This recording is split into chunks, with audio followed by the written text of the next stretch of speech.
ఒర్రి ఒర్రి ఒకడవాయ వండక తిని వాడేవాయ అన్నట్టు ప్లాస్టిక్ వాడొద్దని చెప్తే యువలన్నా పట్టించుకుంటుండ్రా.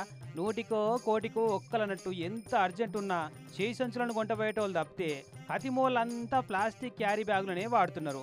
చాయ్ తాగినా నీళ్లు తాగేదందుకన్నా ప్లాస్టిక్ గ్లాసులనే వాడుతున్నారు.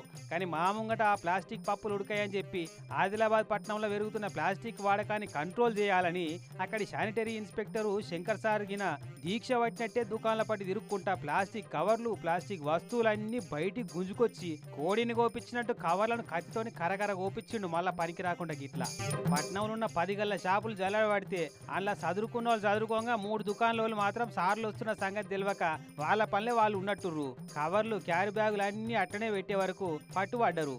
ఇక ముగ్గురికి జుర్మానా వేసి 2 క్వింటాల ప్లాస్టిక్ ను సీజ్ చేసి ఆటోలేసి కొంటపోయారట. ప్లాస్టిక్ వాడకం పూర్తిగా బంద్ అయ్యేదాకా పర్మినెంట్ యుద్ధం నడుస్తూనే ఉంటదట. కానీ తెలియక అడుగుతున్నాము, ప్లాస్టిక్ వాడొద్దని ప్రజలకు ప్లాస్టిక్ క్యారీ బ్యాగులు ఇయ్యొద్దు అని షాపులోకి చెప్పి తనిఖీలు చేసి గిట్లా తెలిసో తెలియకనో కొన్నాక కోళ్ళను కోసినట్టు కోసి పొతం పెట్టి పైసలు దండగా చేసుకుంటా పుండెక్కడనో ఉంటే మందెక్కడనో వేసినట్టు చేసే బదులు అసలు ఇవి ఎక్కడ తయారు చేస్తున్నారో కనిపెట్టి అక్కడనే బంద్ పెట్టిస్తే బాగుండు కదా.